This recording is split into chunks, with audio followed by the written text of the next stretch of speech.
Welcome back, ladies and gentlemen. So I just wanted to give you guys a heads up. A few people had sent me links to this, and I had not noticed that Krikzz has a new product out. So obviously he's the creator of a lot of these EverDrives and different devices and stuff.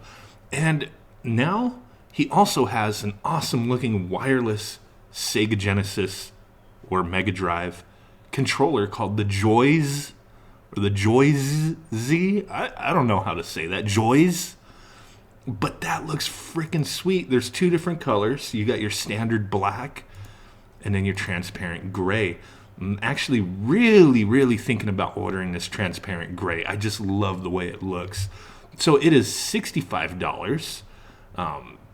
Here are the features that we've got. Wireless controller for the Sega Genesis / Megadrive can be used with the Master System as well. Low power consumption, up to 150 hours of gameplay with one charge. That is intense, man. You don't know how many times I'm recharging my 8-bit-do controllers, my PS4 controller. I'm like, man, I get like a few hours of gameplay or something. I don't know. But 150 hours, that's intense. Power saving mode, battery discharge time in this mode more than a year. So I guess if it's just not being active, if there's no activity, it goes into power saving mode, and then you just press a button, it comes back on. But if it's just in power saving mode, it's not on. You know, batteries typically will drain over time. So this is saying that, man, if you just left that controller sitting at a full charge, it will like deplete over a year. So that's pretty cool. Quick response, no input lag. Response time is around 2.7 milliseconds. Special compatibility mode with Genesis 3-button and SMS controllers, Sega Master System.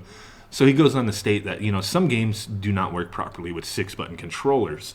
And yes, I can confirm that. That kind of sucks. But this does have the compatibility mode to fix that. So you can go into like 6-button or 3-button mode.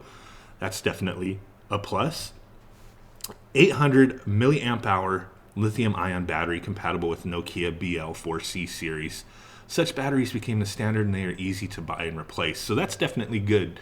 Keeping, you know, I like when people keep that kind of stuff in mind, where you can easily replace a component. You know, if this had some kind of weird non-standard battery, you know, it'd be like, what the heck, man? Do I just got to buy a new controller?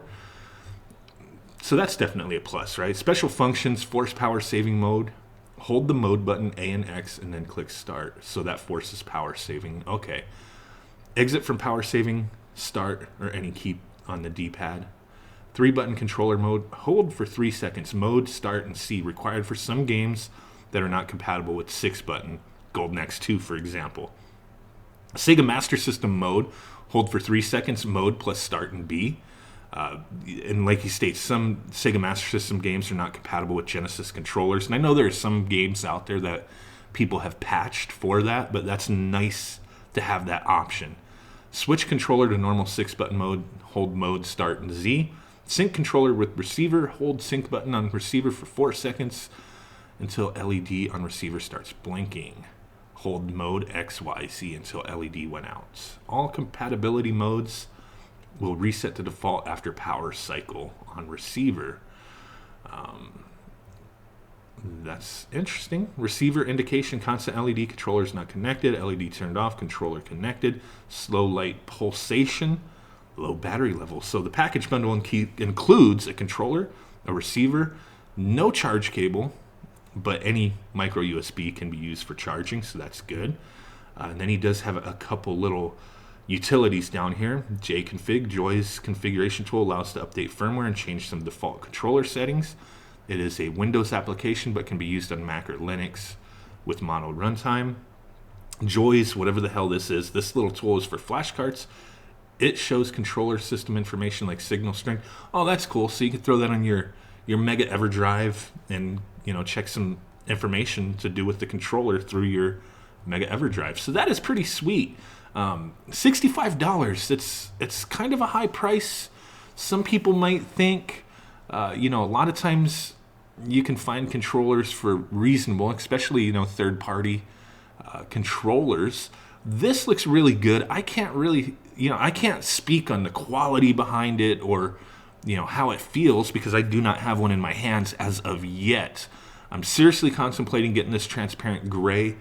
If I don't order it now, I will order it fairly soon. I've bought so much damn stuff lately, for the channel, but this is something I'm extremely interested in. Especially the only 6-button Genesis controller I have is a Hyperkin, and that does work all right. It's a darn good controller, but this one just has me intrigued with the wireless feature, the way it looks, and it being made by Krikzz. He makes damn good products. There's no disputing that. So I almost just want to say this is going to be a great controller, but like I said, I can't state that as a fact until I have one in my hands. But I hope to get one, be able to show this in a review in a future video. Just wanted to give you guys a heads up. This went on sale a few days ago, and a handful of people have made me aware of it and decided, you know what, let me share this with you guys just in case there's some Sega Genesis fans out there who are really looking for an awesome wireless controller. We do have Retrobit with their Sega partnership, and hopefully we'll be seeing something soon with those. And I can say that I did hold those controllers from Retrobit in my hands, the prototype versions anyway, and they were amazing. For prototype versions, the way they felt, everything, how it was set up, they are going to be awesome controllers.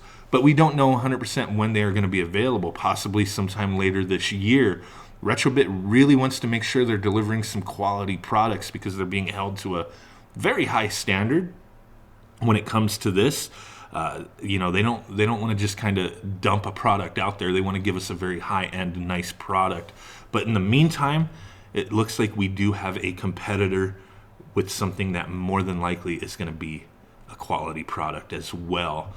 Don't know what the price point on the Retrobit versions are going to be. But right now, this one is available for $65. You can get it. Link will be in the description if you're interested in this. I have no ties to Krikzz or anything like that. This was just some information I wanted to share with you guys. So appreciate you stopping in, peeping this out. Smash that like button, subscribe, do all that cool stuff. And with that said, I will catch y'all next time. Peace out, guys. Bye-bye. Boom.